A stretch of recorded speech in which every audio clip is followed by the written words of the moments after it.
Support లాస్ట్‌లో support balls ఏసి tower పడగొట్టే దాంట్లో కళ్యాణ్ 100% తన ఎఫర్ట్స్ పెట్టలేదు అని అనిపిస్తుంది. బికాస్ కళ్యాణ్ తన గేమ్స్ తనంతా ఆయన లైక్ 100% ఎఫర్ట్స్ పెట్టి ఆడుతూ, గెలుస్తూ వస్తున్నాడు కదా! తన గేమ్స్ తన సపోర్ట్ గేమ్‌లో ఎందుకు టవర్‌ని కరెక్ట్‌గా ఎయిమ్ చేయలేదు.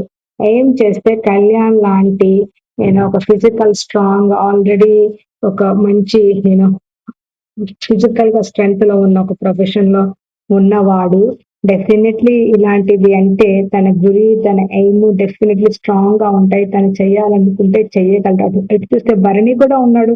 ఆయన కూడా ఏం చేయలేకపోయాడు. ఇక్కడ మాత్రం కొంచెం లాజిక్ మిస్సింగ్ అండ్ కన్విన్సింగ్‌గా అనిపించట్లేదు. మీకేమనిపిస్తుంది? అది స్ట్రాటజీ అవ్వచ్చు.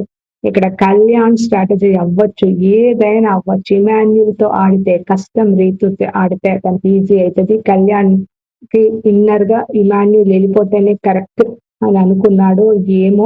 ఏది ఏమైనా కానీ మనం ఇక్కడ కేవలం మాట్లాడుకునేది 100% కళ్యాణ్ సపోర్ట్ చేసి ఉండడు ఇమాన్యుల్‌కని నేనంటున్నాను. ఆయన ఏ స్ట్రాటజీ అనేది తన గేమ్ రీతుతో ఈజీ ఉంటది. తనకి ఇమాన్యుల్‌తో కష్టం ఉంటదేమో. అంటే కష్టం ఉంటదంటే పోటీ చాలా స్ట్రాంగ్‌గా ఉంటది. తను ఇంకా ఎక్కువ ఎఫర్ట్స్ పెట్టాలి. అప్పుడు 50-50 ఛాన్సెస్ అయితాయి విన్నింగ్ అని కళ్యాణ్ అనుకుంటున్నాడని నాకనిపిస్తుంది. మీకేమనిపిస్తుందో కామెంట్ చేయండి. బికాస్ కళ్యాణ్‌కి చాలా ఈజీ.